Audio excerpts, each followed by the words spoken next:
Subscribe பண்ணலைன்னா subscribe பட்டனையும் bell பட்டனையும் கிளிக் பண்ணிவிடுங்க.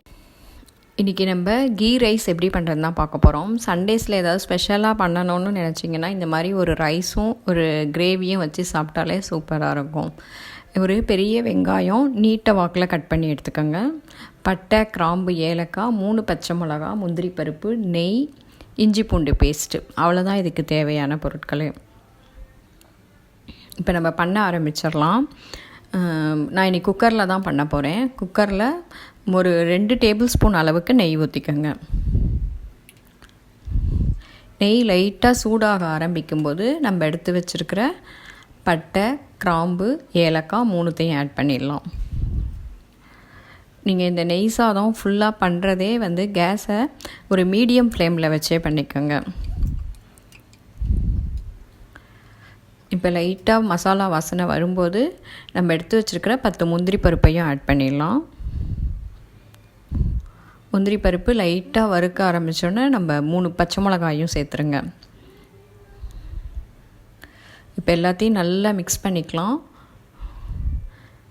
மிக்ஸ் பண்ணிவிட்டு இதில் ஒரு கொஞ்சமாக ஒரு டேபிள் ஸ்பூன் அளவுக்கு புதினா ஆட் பண்ணிங்கன்னா போதும். ஏன்னா இதில் வேறு எதோட ஃப்ளேவரும் தெரியாமல் நெய்யோட ஃப்ளேவர் தான் நல்லா தெரியணும். இப்போ நம்ம வெட்டி வச்சுருக்கிற வெங்காயத்தையும் ஆட் பண்ணிடலாம். இப்போ எல்லாத்தையும் சேர்த்து நல்லா மிக்ஸ் பண்ணிக்கோங்க. இப்போவே நல்ல நெய்யோடு சேர்ந்து சூப்பராக வாசனையாக இருக்குது. வெங்காயம் ரொம்ப வதங்கணும்னு இல்லை, லைட்டாக ஒரு கிளாஸியாக வரும்போது நம்ம அந்த அளவுக்கு வந்தால் போதும். இப்போ அதனால் கேஸை நல்லாவே சிம்மில் வச்சுட்டு குக்கரை திருப்பி போட்டு மூடியிருக்கேன். ஒரு 2 மினிட்ஸ் அந்த மாதிரி ஃப்ரை பண்ணிங்கன்னா அடி பிடிக்காமையும் இருக்கும், வெங்காயமும் நல்ல பச்சை வாசனையெல்லாம் போயிடுச்சு. இப்போ இதில் ஒரு 1.5 டேபிள் ஸ்பூன் அளவுக்கு இஞ்சி பூண்டு பேஸ்ட்டு சேர்த்துக்கலாம். ஏன்னா இஞ்சி பூண்டு பேஸ்ட்டு மட்டும்தான் மசாலாவே ஆட் பண்ணியிருக்கோம், அதனால் ஒரு 1.5 டேபிள் ஸ்பூன் அளவுக்கு சேர்த்துக்கோங்க. இப்போ இதுவும் அடிப்பிடிக்காமல் இருக்கிறதுக்காக குக்கரோட மூடியை அதே மாதிரி திருப்பி போட்டு ஒரு 5 மினிட்ஸு மூடி வச்சிங்கனாலே அதோட பச்சை வாசனை எல்லாம் போயிடும்.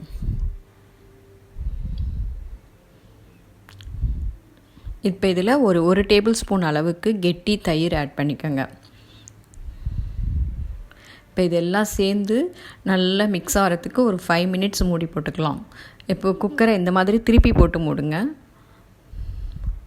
அவ்வளோதான். இப்போ பார்த்திங்கன்னா சூப்பராக நம்மளோட வெங்காயம் எல்லாம் சேர்ந்து சூப்பராக ரெடி ஆகிடுச்சு. இப்போ இதில் நம்ம பாஸ்மதி ரைஸுக்கு தேவையான அளவுக்கு தண்ணி ஆட் பண்ணிக்கலாம். நீங்கள் 1 டம்ளர் ரைஸுக்கு 1.5 டம்ளர் தண்ணி ஆட் பண்ணிக்கோங்க. நான் இன்றைக்கி 1.5 டம்ளர் ரைஸ் எடுத்திருக்கேன், அதனால் 3 டம்ளர் தண்ணி ஆட் பண்ணியிருக்கேன். இப்போ இந்த ரைஸுக்கு தேவையான அளவுக்கு சால்ட்டும் ஆட் பண்ணிக்கலாம்.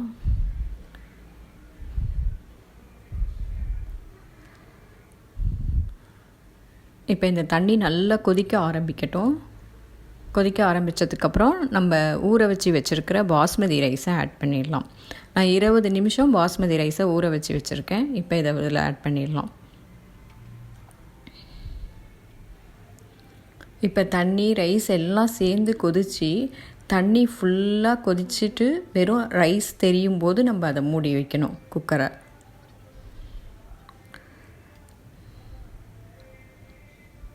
இப்போ ஒரு 1/2 டேபிள் ஸ்பூன் நெய் ஊற்றிக்கலாம் இதில்.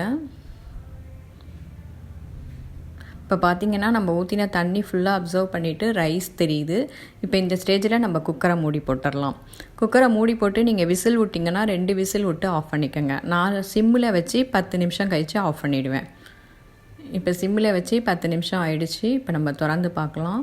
பார்த்திங்கன்னா அந்த அரிசியெல்லாம் அப்படியே குத்தி நிற்கும். அந்த மாதிரி இருந்ததுன்னா நல்லா வெந்திருக்குன்னு அர்த்தம். பார்த்திங்கன்னா அப்படியே பொலப்பலன்னு ஒவ்வொரு ரைஸும் தெரியுது பாருங்கள் மசாலாவோட.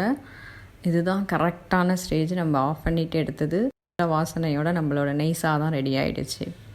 இதோட நீங்கள் வெஜிடபிள் கிரேவி, பன்னீர் கிரேவி, மஷ்ரூம் கிரேவி எது வேணாலும் வச்சு சாப்பிட்லாம், சூப்பராக இருக்கும்.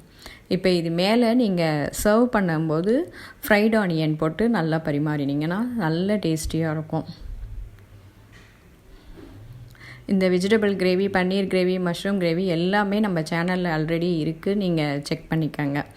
இதே மாதிரி ஒரு சண்டே உங்கள் வீட்லேயும் பண்ணி சாப்பிடுங்க. பண்ணி பார்த்துட்டு எனக்கு கமெண்ட் பண்ணுங்கள். எங்கள் சேனல் பிடிச்சிருந்தா கண்டிப்பாக சப்ஸ்கிரைப் பண்ண மறக்காதீங்க. தேங்க்யூ.